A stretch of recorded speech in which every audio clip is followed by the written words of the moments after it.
What's up, guys? It's Jenny here today, and because we keep getting questions about it, people are asking in the comments, people are asking in Discord, people are asking live on stream, I figured I'd do a short little video today about how to set up your own Ark server with Nitrado.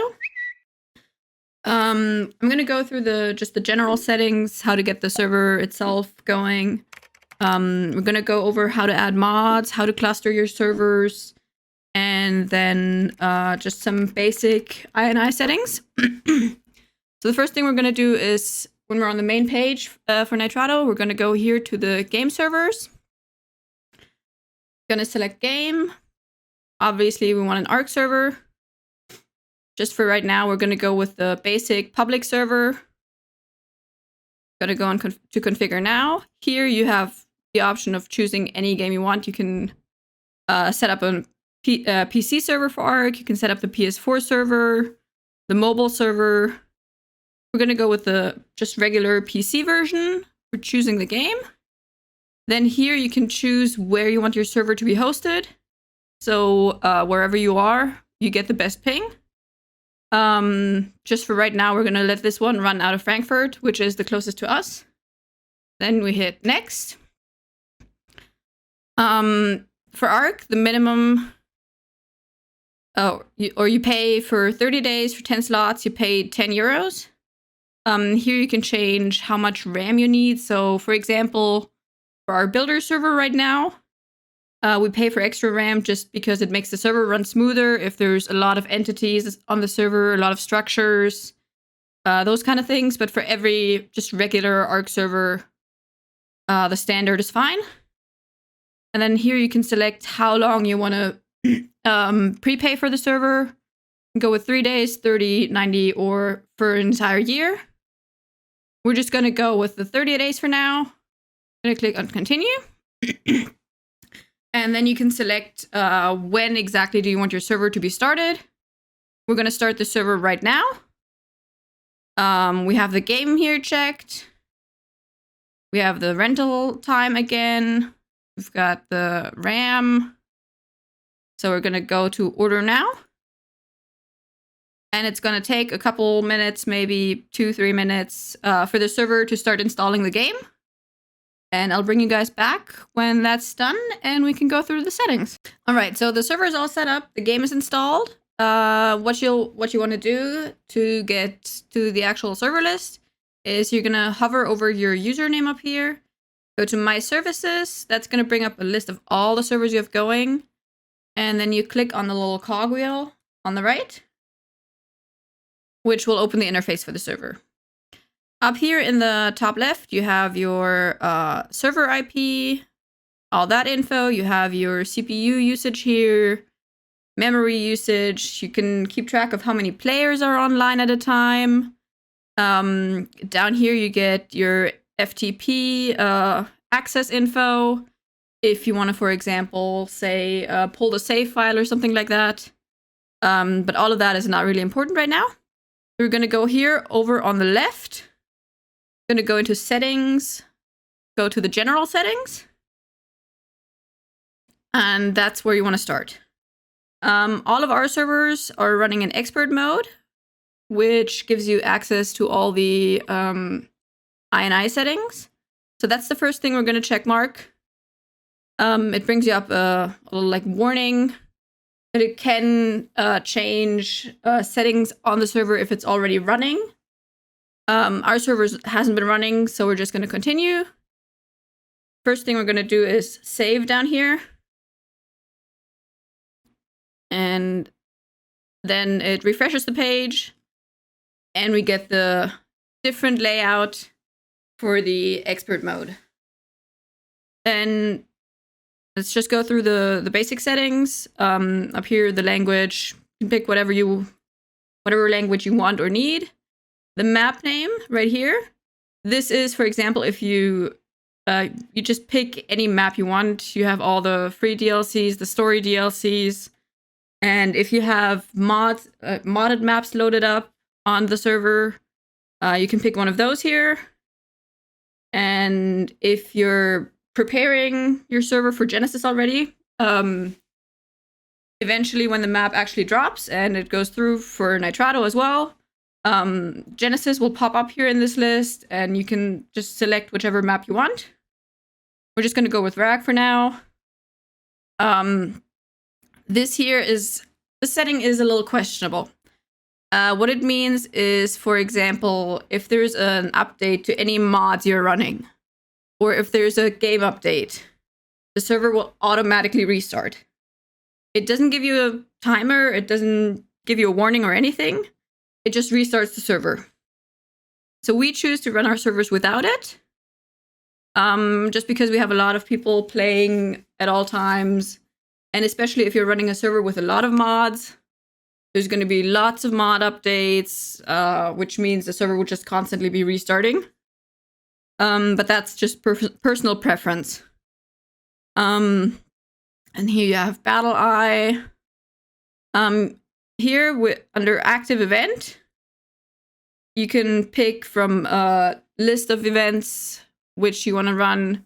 You can run the Valentine's event, the Easter event, whatever you feel like. If you're just doing it for the colors, or if you're doing it for the Valentine's candies, whatever, you can pick an event here and have that running on your servers. Especially, again, if you're using a server, or if you're running a server that has a lot of entities on it, a lot of structures, the optimized RAM usage is always a good option. It just helps the server run a little smoother.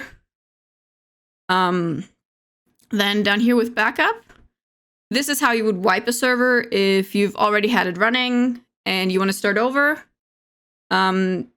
You select start with the wiped save folder. So if you're running the server right now on Ragnarok, and then in a couple weeks when Genesis drops, you want to start over, you select here, start with the wiped save folder, you change the map, restart the server, and boom, everything's new. Or you can just start with the current save game, which is just the last save the server made. So it always just keeps running. Then you have here admin log settings, which basically just lets you keep track of behind the scenes stuff easier if you're very advanced in your, or if you know what you're doing. It's a little harder to understand. You don't need it really, but it's an option you have. Down here, you can select download and upload options. So for example, you can upload your survivor and download it on your own private server or on any other server that has it enabled. Or you can prevent or enable survivor download, item download, which means you could, for example, upload a character or a dino, an item from your single player, and just download it on any of the servers. Then here we have the hide damage from logs, which is basically it just doesn't show you all the time. Your ceiling got destroyed by this. Your wooden wall got destroyed by this. Your spiked wall got destroyed. All of that stuff just clogs up the tribe log. So you can hide that. Here, the random supply crates is every ARC map has a certain for certain locations it only spawns certain colors of drops, and you can completely randomize that so every location has the chance to spawn every color of drop, basically. And you can disable the fog, which if you've ever played ARC, you know that setting doesn't really work. It's always a little bit iffy. You can check it. We have it checked on all our servers. It doesn't really make a big difference, in my opinion, but it's an option. And then if you decide to run your server as a exclusive join server, which is what we do, you go down here. You have exclusive join. You'll have to checkmark this.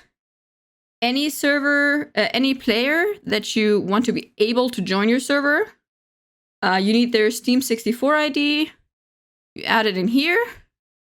You have a band list here.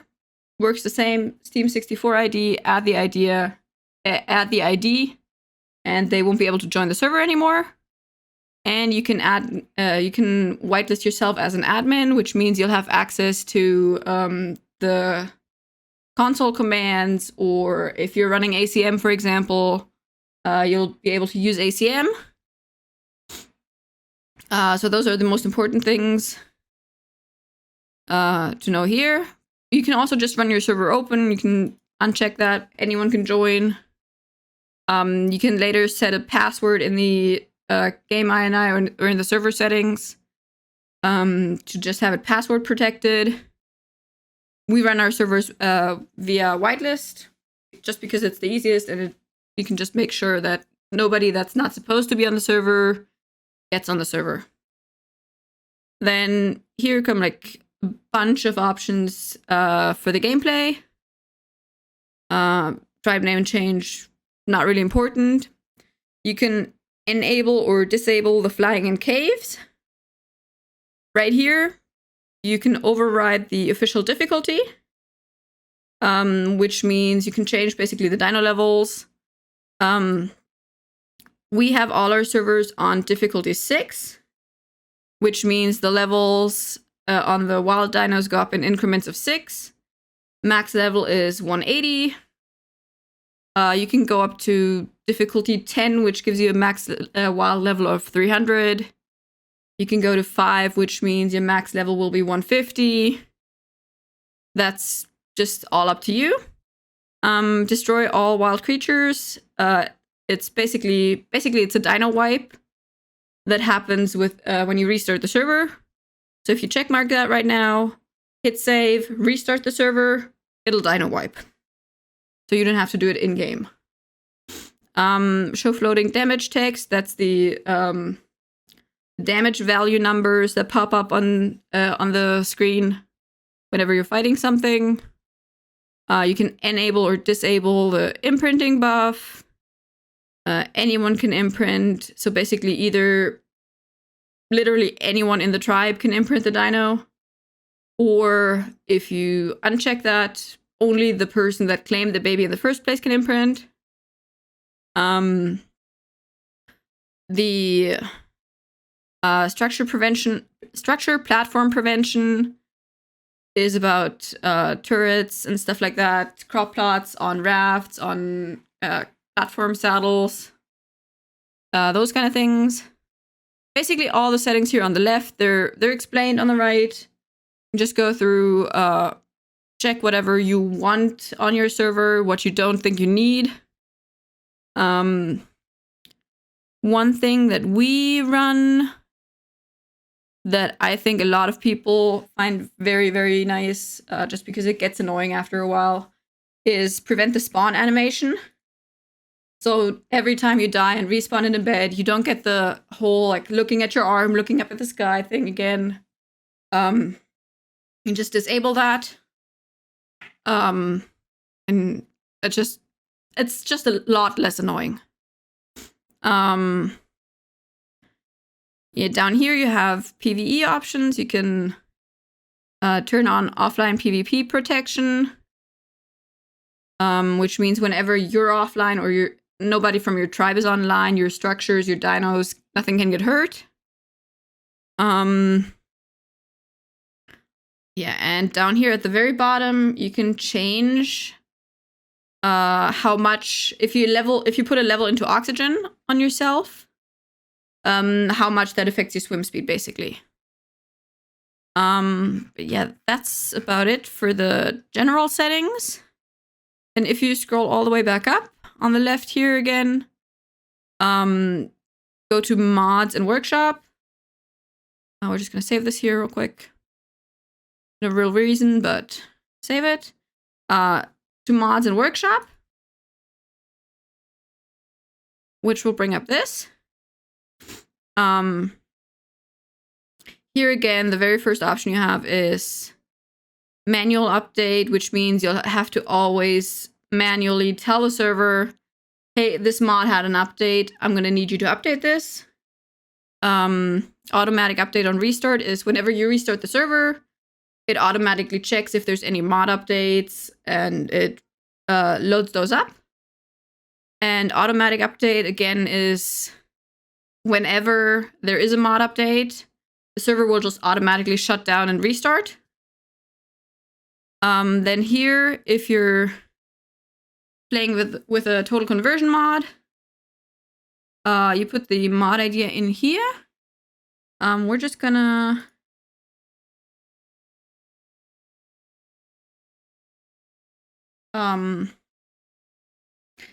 let's say we want on our server we want to run S+.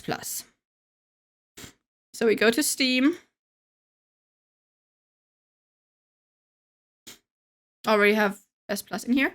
If you look at the very top at the URL for the mod, you see this number at the very end. That's the mod ID. You're gonna copy that number and you put it in here into the active mod list. Same principle with total conversion mods. If you add more mods than just one, you add the first number, comma, then a space, and then the next number, and so on and so forth. You can load as many mods as you want. Just remember that it's going to get harder for you to load into the server the more mods you have. So whenever you added all the mods you want, you click on Save Changes here. It takes a second, and S+ will pop up in the list here.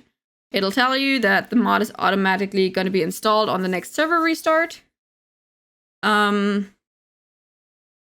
Yeah, basically that's all you need to know about adding mods. You just need the mod ID, which is always up here in the URL. Super easy to find. And that's it. We're going to go into how to change the INI for certain mods in a second. The other important thing that a lot of people ask all the time is how to cluster your servers.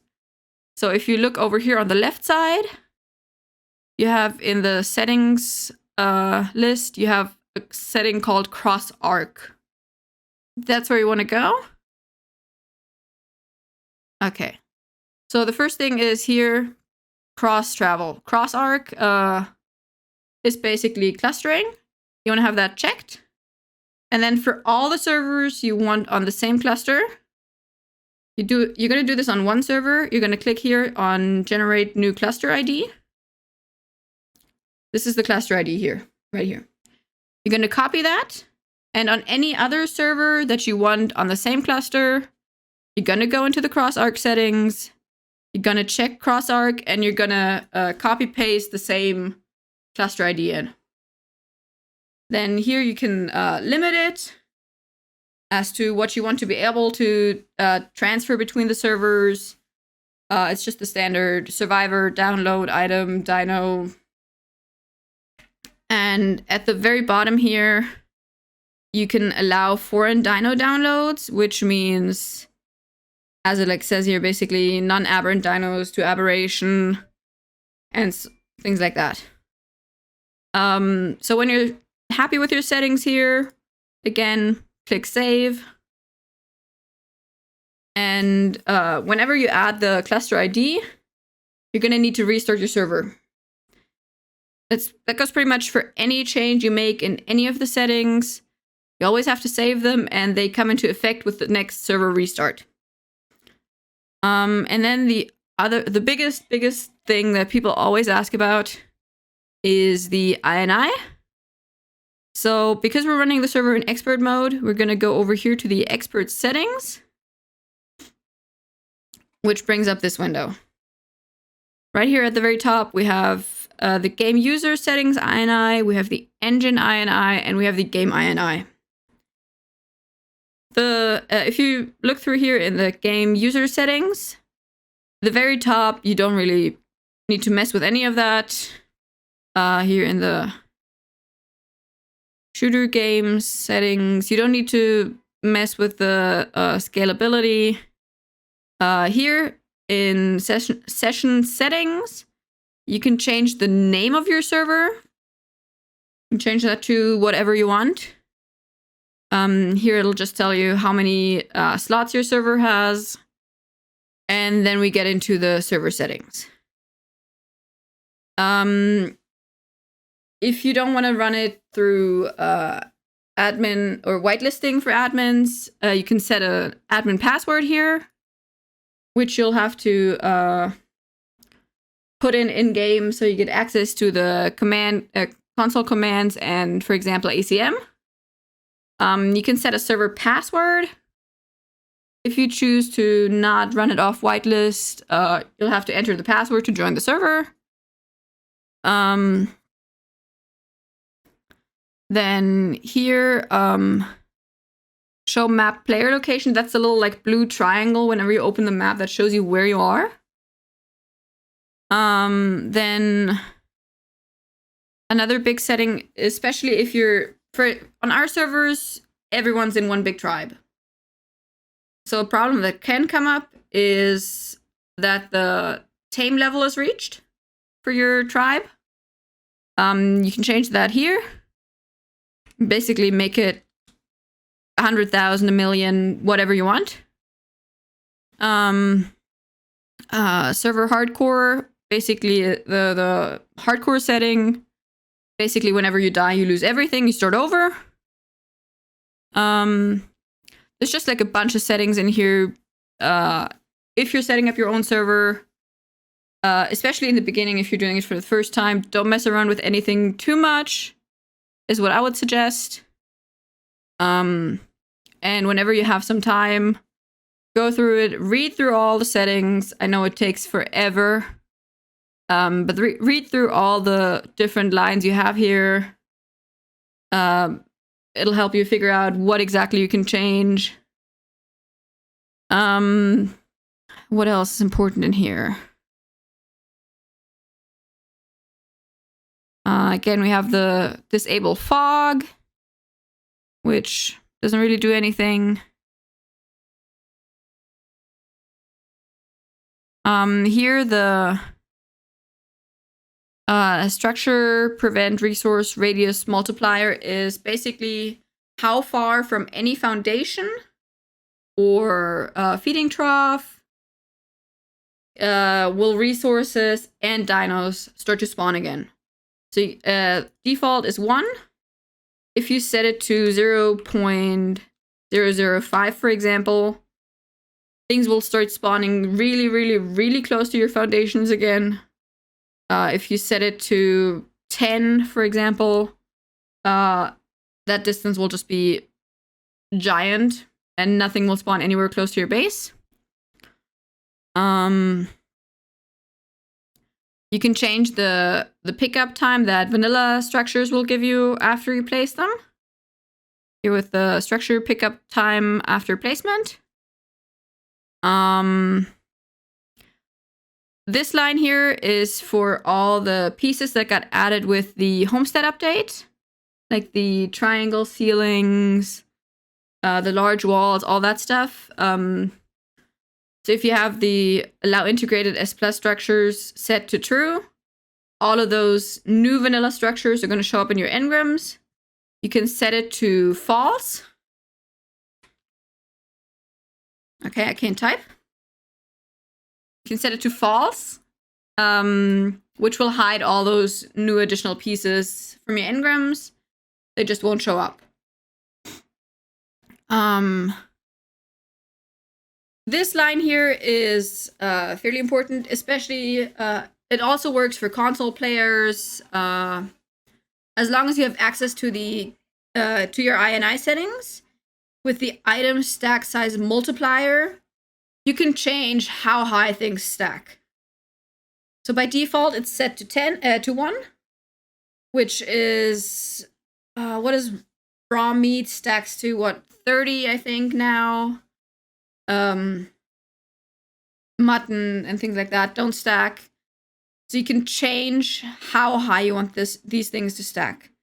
So for example, if we change this to 10, our raw meat is going to stack to 300 instead of just 30. That way you can, it's not going to give you any weight bonuses like stacking mods will, but it may help, for example, with spoiling timers and things like that. Another important line is allow raid dino feeding, which basically it's only important if you actually play with taming titans and all those things.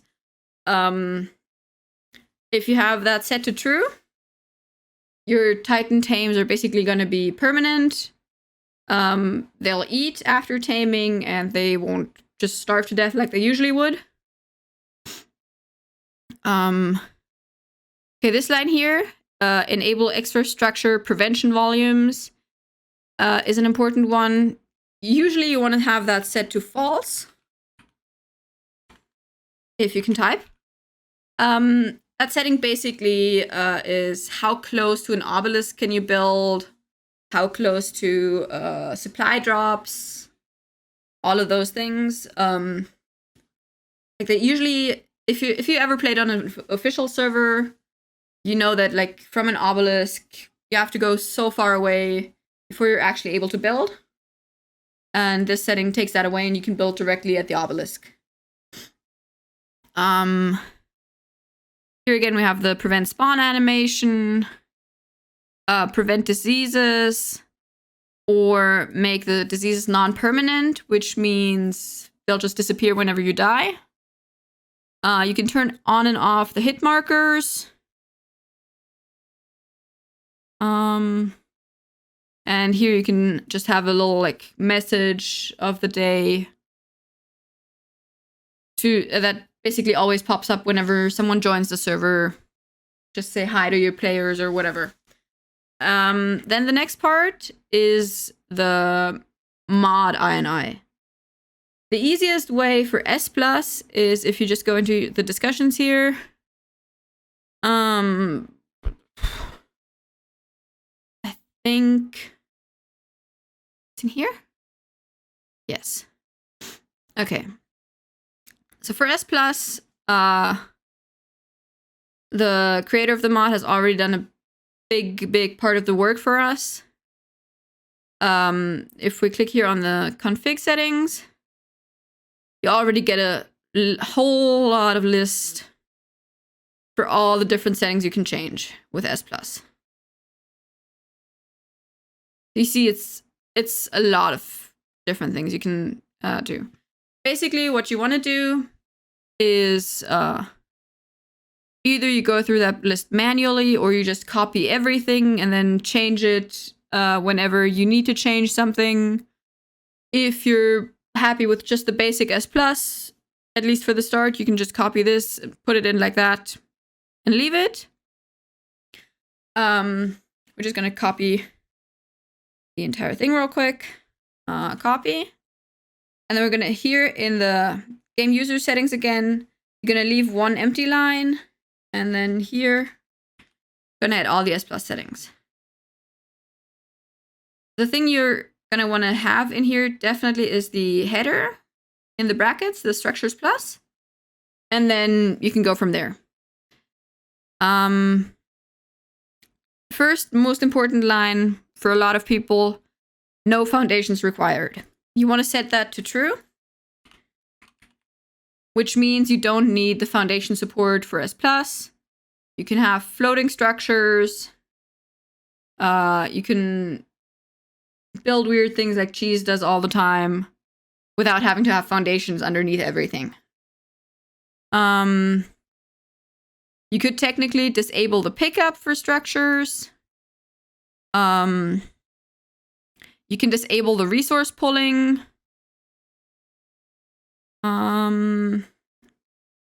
There's a whole lot of settings in here. You can change the range on things like the gardener, the sheep herder, the animal tender, all those things. It's always a range in foundations. The vanilla is 10. I think the max you can go to is 100 for these.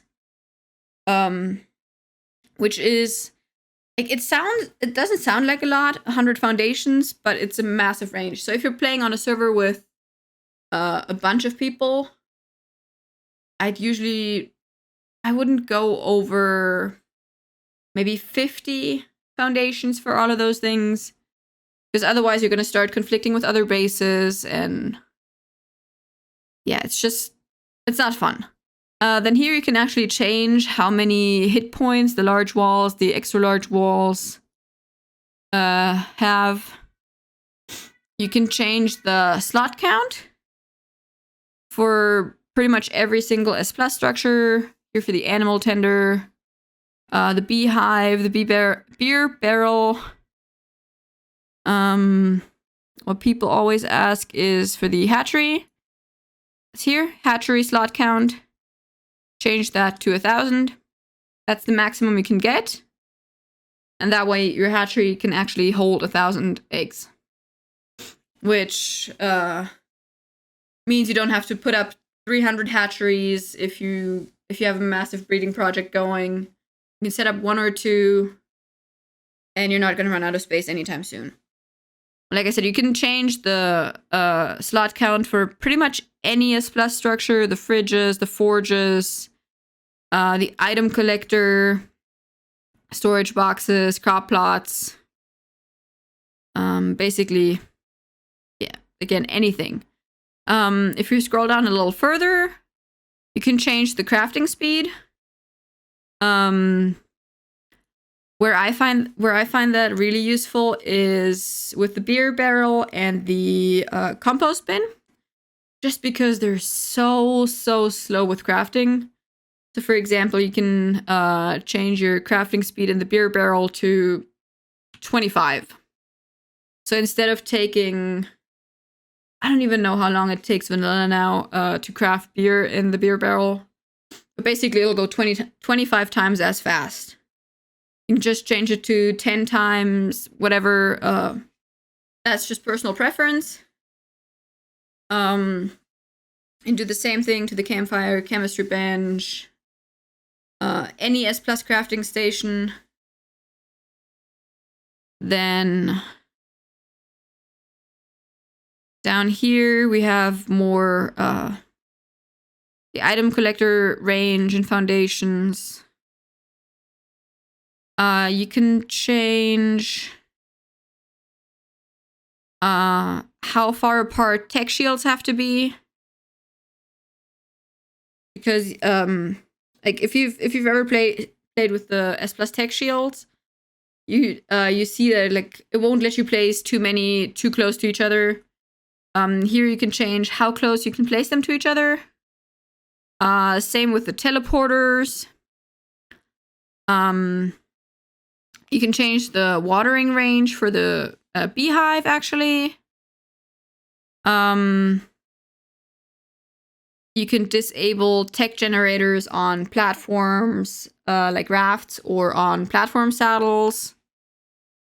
You could technically enable the placement of the vacuum compartments above water, which, you know, is an option. And down here is the bed cooldown. So basically, whenever you respawn, your bed gets a cooldown. Can't respawn at it for a while. You can change that to 5 seconds, 10 seconds, whatever. You can basically make the cooldown non-existent. I think that's pretty much it for S+ settings. A lot of mods have the option already on their mod page on Steam. They show you a lot of INI settings you can change. If not, like if the mod page doesn't have it, a lot of the mods have Discords where you can ask. The modders are usually happy to help there. Besides that, you can just experiment a little bit. So we're gonna save this here. Yes. And then we're gonna switch to the game INI, which is just general server settings. You can change the spoiling timer. For example, you can, if you set it to 0.05, for example, you have a lot more time before your items, well, the global item decomposition timer. Jesus, my mouth isn't working today. Is any items you drop from your body. You can change how fast those despawn. You can change how fast your dead body despawns. And I think it's a little further down. You can change the actual spoiling timer. Or, for example, meats, eggs, those kind of things. You can change the egg lay interval, which is just unfertilized eggs. So whenever your dino poops, it has a chance to lay an egg. And the higher the number here is, the higher your chances of getting an egg every time. One of my favorite settings is actually not in here. You can change. Hold on, let me see if I can find it real quick.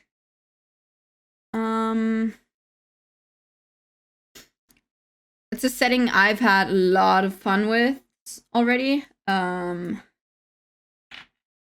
It's this one here. Poop interval multiplier. Basically, you can set that to 0.00005. And you can cause your own poopocalypses on your servers. It doesn't affect the food drain of the creatures. So you don't have to worry about anything starving to death immediately. But basically, any creature, any player on the server will just constantly be pooping. It can turn out hilarious. There's some clips on Cheese's Twitch channel. Definitely worth watching. So you can have some fun with that. You can troll players. You can troll your server mates if you have access to the INI. Definitely a fun setting to mess around with if you have access. Then you can change the harvesting damage multiplier. Is basically just how much of a harvesting boost your resource dinos get. And then here, some really important settings. The mating interval multiplier. By default, it's set to 1. If you want to have faster, breeding, so the timer in between your dinos being able to mate, you're going to want to set it to 0.01, for example. That's something you have to mess around with on your own. See how much of a timer you're comfortable with. What works for you, what works for your server. Just mess around with it a little bit. Then the egg hatching speed multiplier. That one, you want, if you want your eggs to hatch faster, you want to have that higher. You can go crazy with that. You can just start at 10, or you could go up to 50. You can go up to 100, which basically makes your eggs hatch almost instantly. Unless obviously it's too cold, it's too hot, whatever. And you can change the baby mature speed. Again, the higher the number, the faster your babies will grow up. You have to remember, though, that if you set this too high, you're not going to be able to get your imprint in. If you're running the nanny on your server, if you're running S+, that doesn't really matter because the nanny will get the 100% imprint. But if you're imprinting by hand, remember to not set the mature speed too high so you have time to imprint your baby dinos. Then here you have your harvest multipliers, the XP multipliers for harvesting and all that stuff. You can change the supply crate quality. You can change the fishing loot quality. I don't know why these 3 settings are further down here and aren't up with these. But here you can basically change the imprint settings. On vanilla, I think if you're missing an imprint and your timer or your baby keeps growing up and you just don't imprint it, I think they lose imprint again. Just a little bit, but I think that's how it works. I haven't played official for way too long. But you can basically change how fast and how much they're supposed to lose here. I think on all our servers we have that set to 0.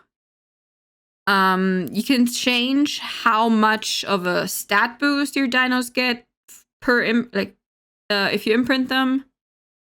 So for example, if they always get like a small health boost, they get a speed boost, whatever other kind of boosts the different creatures are getting. You can change how much of a boost they get. So how much better their stats are going to be compared to a non-imprinted creature. You can change how fast your crops grow. You can change how fast the baby dinos eat. Here you can add a ton more settings. You can change how many engram points you get per level. You can change the level at which certain engrams unlock, all of that stuff, but that's way advanced. You don't really need that in the beginning if you're just starting to run your own servers. Again, what I suggest is just start with the basics, just have your server run pretty vanilla, and then whenever you get some time, whenever you just have an hour or two, go through some of the INI settings, look up what they change, look up how they affect your game, go through them. It's going to take a while to go through all of the settings you have the option of changing. But in my opinion, that's the best way of learning what you want to change. Just, you don't have to change everything from the get-go. And again, down here we have the crop decay speed multiplier. You can change how fast the hair grows on your characters on the servers. Yeah, that's pretty much it for the basic settings, I think. Did I forget something? Oh, I think, did I skip over the, did I just not see it in the game user settings? I think I missed it.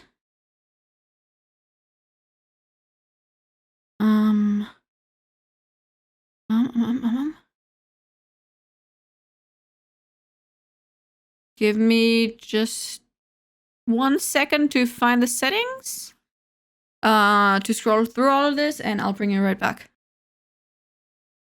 Okay, I was just being blind. I found it again here in the game user settings, INI, in the server settings part. Right here you have the XP multiplier, you have the taming speed multiplier, and you have the harvest amount multiplier. Those 3 are, I think, the things that people ask the most, what we have on our servers. On most of our servers, we have 2.5 times XP, which lets you level up fairly fast, but not to the point where you're max level within the first 20 minutes of playing. You can change the taming speed. Somewhere between 5 and 10 times usually works pretty well. But again, that's personal preference. Do you want your tames to basically be up instantly? Or are you okay with waiting around for maybe like 30 minutes or something?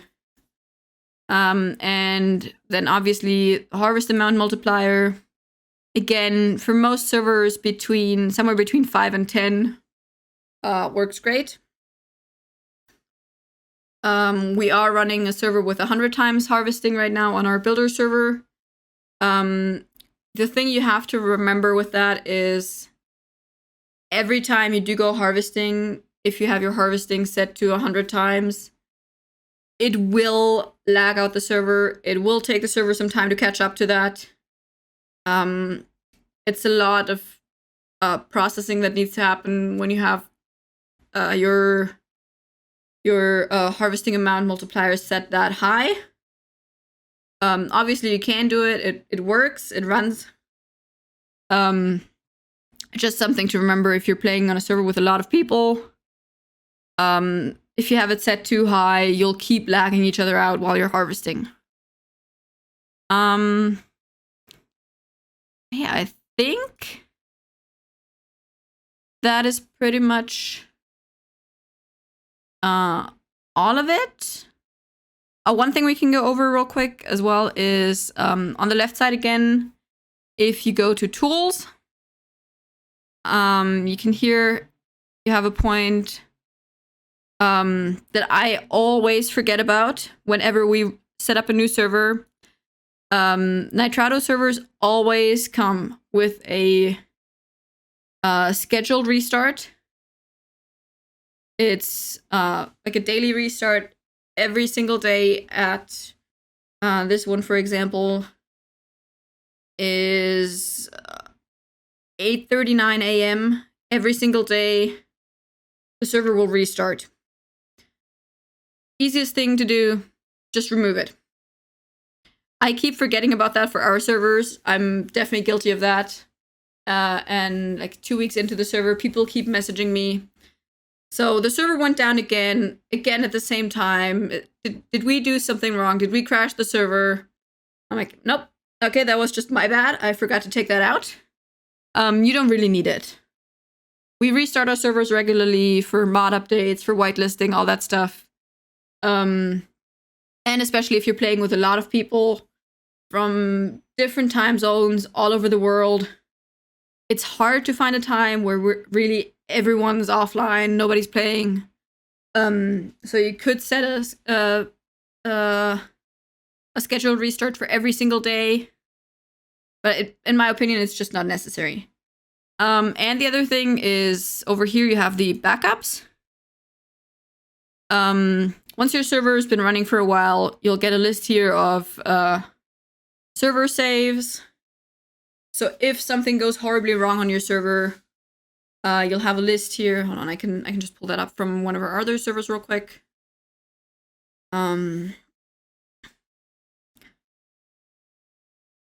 Here, restore backups. It'll show you a list like this.